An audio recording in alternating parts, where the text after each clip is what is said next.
Hi movie lovers, welcome back to Full Movie Recap. Today we are going to talk about a movie titled A Quiet Place, Part 2, which stars Emily Blunt, Cillian Murphy, Millicent Simmons, Noah Jupe, Djimon Hounsou and John Krasinski. Expect full spoilers ahead and enjoy the movie. Day 1. Lee Abbott goes into town to grab a few items from the shop, where he sees a news report about an explosion going off somewhere nearby.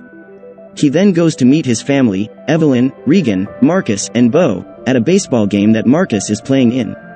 In the middle of the game, everybody sees what looks like a comet coming down from the sky.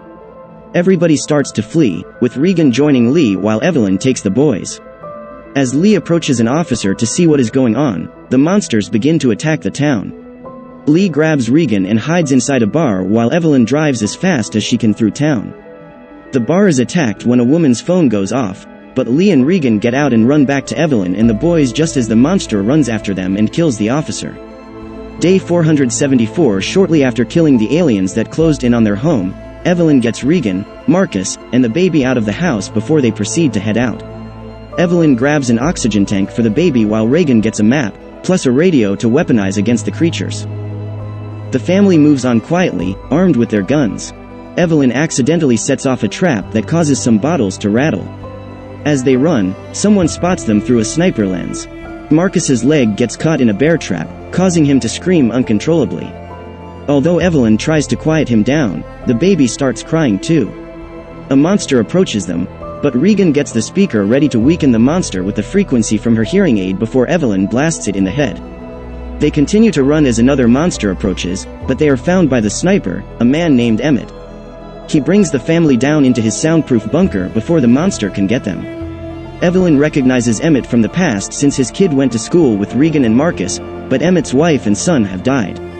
He says there are other survivors out there, but he claims they are not worth saving. After Evelyn treats Marcus's wound, she talks to Emmett and mentions that Lee is dead. Emmett also apparently knew that it was Lee who would light fires every night, but he never thought to go for the Abbotts. Regan puts the radio on for Marcus when he suddenly hears Beyond the Sea playing. They realize this means someone else is playing it, but Emmett says the song plays on a loop and that it's been picked up since he moved to the hills. Regan tells Marcus that she thinks the song choice is a code, and that she can use a map to find where the song is being played if she can find a boat. Marcus tries to convince her otherwise, but Regan leaves in the morning when everyone is asleep. Evelyn pleads with Emmett to go look for Regan, mentioning how she already lost one child. Emmett agrees while Evelyn goes off on her own to gather medical supplies for Marcus, leaving him alone with the baby. Regan travels far enough to come across the train tracks. After some crows make noise, a monster comes to the train car she is in. Regan utilizes the hearing aid and fires one shot at the monster, but she tries cocking her rifle and it gets stuck. The monster lunges toward her, but Emmett arrives in time to shoot it in the head. He tries to bring Regan back, and he also must enunciate his words since he can't communicate in sign language with her. Regan is still adamant about going through with her plan, and Emmett reluctantly follows her. Evelyn stops by Beau's memorial shrine to pay tribute to her son. She then stops by the store to grab medicine, bandages, and 2 oxygen tanks. Marcus steps out of the bunker for a moment to check out Emmett's compound and is startled by what appears to be a woman's decomposing corpse. He knocks something over and alerts a nearby monster. Marcus runs back into the bunker but accidentally locks himself and the baby inside a vault. And the oxygen tank is running dangerously low. Regan and Emmett stop by the marina to get a boat, but Emmett sees what looks like a little girl crying. He approaches her, but the girl places a rope around his neck. Other survivors led by a sickly man come out and attempt to capture Regan until Emmett instructs her to dive. She does so, and Emmett creates noise that attracts a monster. It attacks the survivors, and Emmett stabs the leader in the leg so he can scream and attract the monster. Emmett jumps in the water, and when a creature goes after him, it drowns. Regan then appears on a boat and grabs Emmett. Regan and Emmett make it to an island where the survivors were playing the song. They meet a man who is part of the group. He asks Emmett if he figured out the message, but Emmett admits it was all Regan.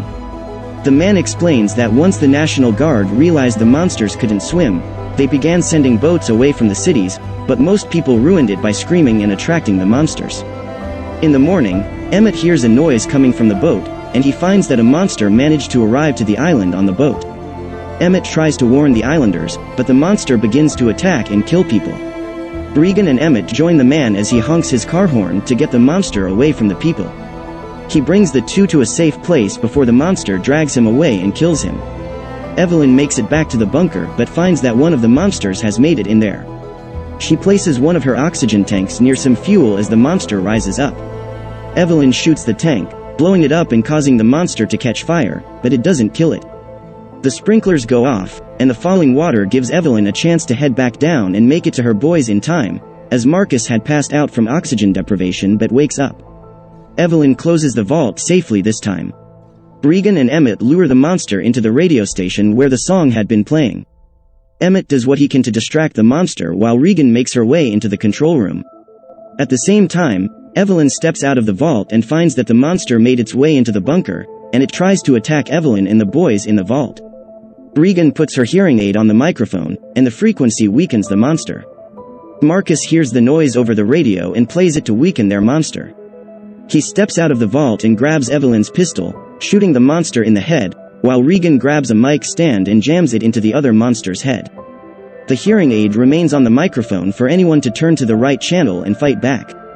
The end. We hope you like the movie.